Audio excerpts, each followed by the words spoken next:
Welcome to the story. Don't forget to like, subscribe, and support me.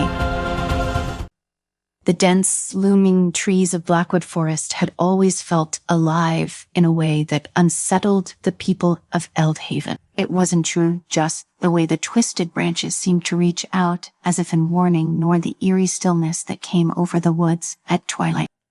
There were tales of spirits and monsters of a darkness that grew within the heart of the forest, feeding on the souls of the unwary. For years, the villagers had kept their distance, but now something had changed.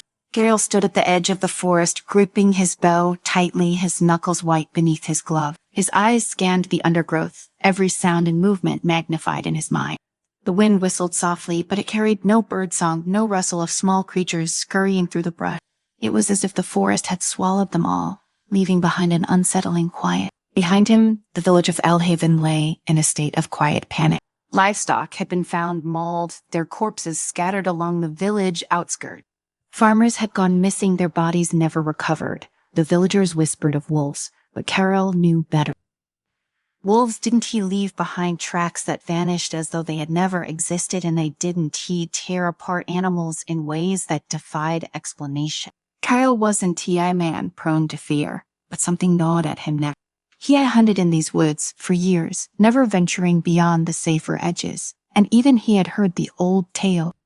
The Blackwood was cursed, they said, haunted by the remnants of ancient, vengeful magic. He had laughed at those stories once, but now with the disappearances piling up, the air seemed heavier, the trees more sinister. Cat, he turned sharply, his instincts on edge, but it was only Eamon, the village chief, standing a few feet away. The older man, Sarah's face was set with worry, his thick eyebrows drawn together. Carol replied, lowering his bow slightly. I told you I'd handle this. You shouldn't be out here. Eamon glanced nervously at the dark line of trees. I just wanted to make sure you were really going through with it than going in there alone. Carol nodded. You can't keep paying people to disappear. If something is in there, it needs to be stopped. And I'm on the best chance. You've gone. Eamon swallowed hard. The villagers, they were terrified. If anyone can find the truth, it's son you, Kyle. Just come back to us. All right? I'll do what I can. Kyle said, though. The knot in his stomach told him that nothing was certain. He slung his bow across his back and adjusted the quiver of arrows. There was no more time for talk. Whatever was waiting for him in those woods, it wasn't going to wait much longer. With a final nod, Eamon Carroll stepped into the forest, leaving behind the world of men and entering the realm of shadow.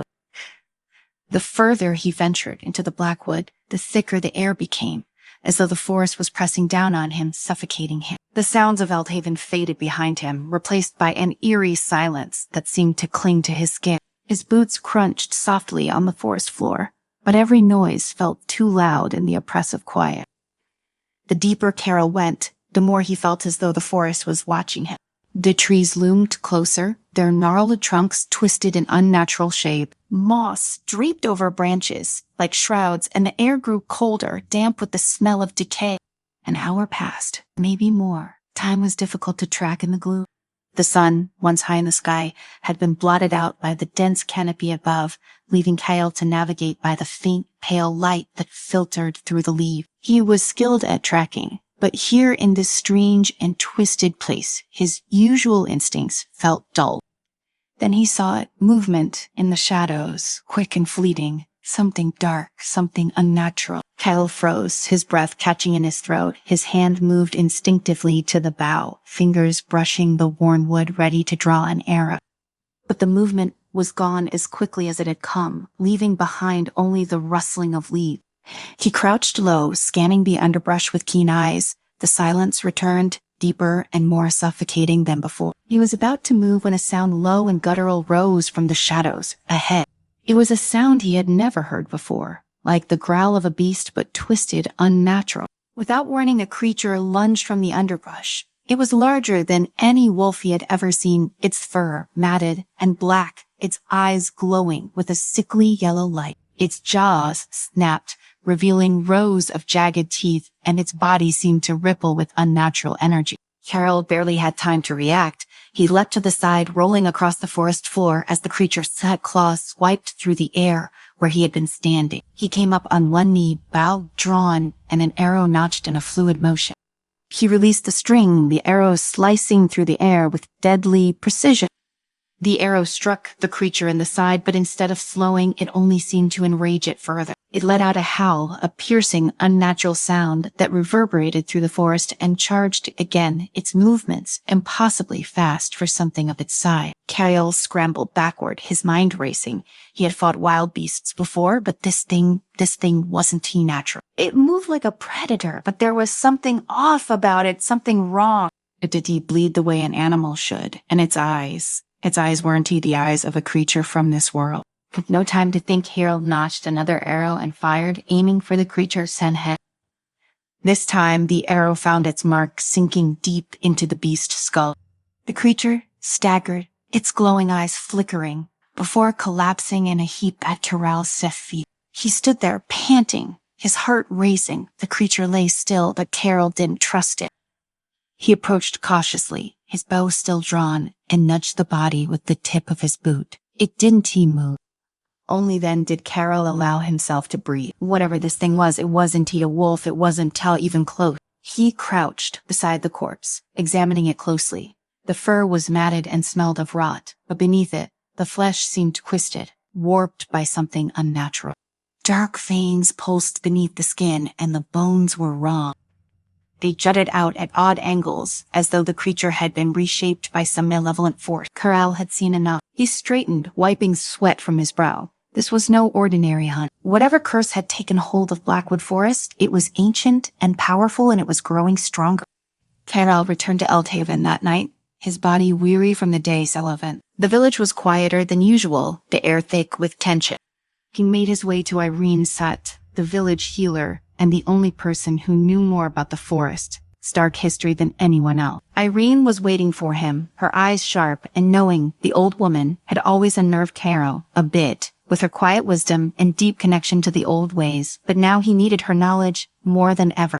"You've seen it, haven't you?" Irene asked as soon as Carell entered. Her voice was calm, but there was an edge to it.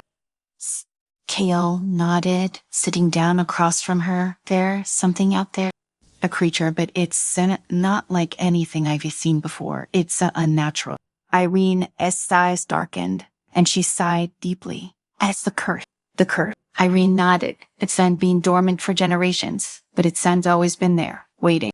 The Blackwood wasn't always cursed. It was once a place of great magic, a place where the old ways thrived. But centuries ago, something happened. A sorceress named Melirose lived there. She was powerful, respected, but the villagers wronged her. They feared her power and turned against her."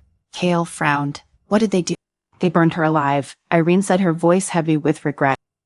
"But before she died, she cursed the forest, binding her spirit to the land.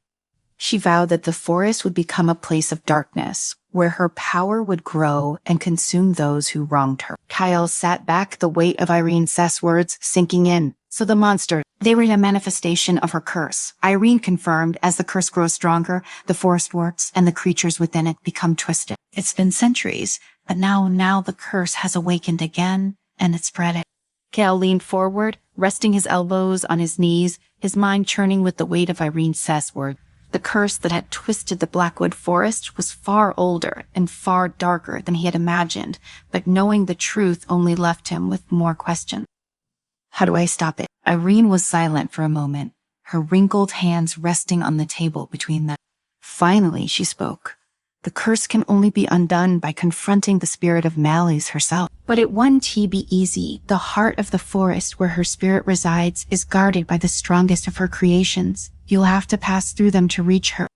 Carell's mouth set into a grim line. He had already faced one of those creatures, and it had nearly killed him. If there were more like it, stronger, even, he would need to be prepared. Irene said, her voice hesitant. "Malice is not just a vengeful spirit. Her power is tied to the forest itself. Killing her may not be enough. You'll need to sever her connection to the land, and that requires a sacrifice." "A sacrifice?" Carell's sharpened. Irene nodded. "Menchili's spirit is bound by blood to free the forest. You must offer blood in return. It's the only way." Carell felt a cold weight settle in his chest.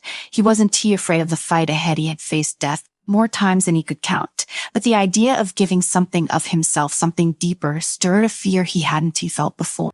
There was always a cost to magic, he knew that. But how high a price would he be willing to pay? "Do you have anything that might help, eh?" he asked, his voice gruff with determination. Irene rose from her chair slowly, her movements deliberate. She crossed the small room and opened an ancient chest tucked into the corner. From it, she pulled out a small silver talisman etched with symbols. "Heraldin, do you recognize?" "This was made long ago by the first people to fight against the curse," Rishi said, pressing the cool metal into his hand. "It won't to protect you completely, but it will shield you from the worst of Mela's magic. Keep it close." Carol nodded, slipping the talisman around his neck. It felt heavy against his chest, the weight of centuries-old magic pressing down on him. He stood, pulling his cloak tighter around his shoulder. "Thank you," he said quietly. Irene met his gaze, her eyes dark with understanding. "Good luck. Carol, you will need it." Without another word, Carol turned and left the hut, stepping back into the cold night air. The village was silent, the fear palpable in the stillness. He could feel the weight of their hopes and fears on his shoulders as he made his way toward the edge of the forest. The blackwood loomed before him, darker and more menacing than ever. The twisted branches seemed to curl inward as if beckoning him closer. Carol took a deep breath, tightened his grip on his bow, and stepped into the shadow of the trees once again. This time, he wasn't tea hunting. He was on a mission, and the stakes were far higher than they had ever been before. The further Carol ventured into the forest, the darker and more oppressive the atmosphere became. The air was thick, damp with the smell of decay and something else, something ancient and powerful that pulsed through the ground beneath his feet. The trees twisted into unnatural shapes, their bark gnarled and blackened as though they had been scorched by some dark force. Time seemed to lose meaning as Tyrell pressed deeper into the heart of the forest. Hours passed, or perhaps it was only minutes, he couldn't tell. The darkness was disorienting, and the silence was suffocating. His senses, usually so sharp, felt dulled, as though the very air around him was conspiring to confuse him. But Kenil pushed on, his determination unwavering. He had faced worse odds before. This was just another hunt, albeit one unlike any he had ever known. He gripped the talisman around his neck, feeling its cold metal pulse faintly beneath his finger. He was close. He could feel it. Suddenly, the underbrush ahead of him rustled, and Carol froze, his bow already in hand. He scanned the shadows, his breath shallow. The air grew colder, and a low guttural growl echoed through the tree. A pair of glowing eyes appeared in the darkness, followed by another, and then another. Teal's heart raced. 3 of them. The creatures moved with unnatural grace, their bodies low to the ground, their glowing eyes fixed on him. They were larger than the beast he had faced earlier, their twisted forms rippling with barely contained power. Carol loosed an arrow before they could attack, the string snapping with a sharp twang. The arrow flew true, striking one of the creatures in the chest. But like before, it only seemed to enrage it. The creature snarled, its jaws snapping as it lunged toward him. Carol rolled to the side, notching another arrow as he moved. He fired again, this time aiming for the creature's throat. The arrow struck its mark, and the beast crumpled, its glowing eyes fading into darkness. But there were still 2 more. Carol's movements were swift, his instincts honed from years of hunting in the wild. He dodged the second creature's Satek, spinning to the side and driving a dagger into its flank as it passed. The creature howled in pain, but it didn't stop. It turned on him again, its claws slashing through the air. Carol barely had time to react. The creature swung claws, raked across his arm, tearing through his cloak and drawing blood. He hissed in pain, but there was no time to dwell on it. The third creature was already closing in. He swung his bow like a club, catching the beast across the jaw with a solid crack. It stumbled back momentarily, stunned. Carl didn't waste the opportunity. He notched one final arrow and fired the shaft, burying itself in the creature aside. The last beast fell with a heavy thud, and Carol staggered back, breathing heavily. Blood dripped from his arm, the wound deep but not life-threatening. He would have to bind it soon, but for now, he pressed on. There was no time to wait. He was close now. He could feel it. The air around him crackled with dark energy, the very ground beneath his feet humming with power.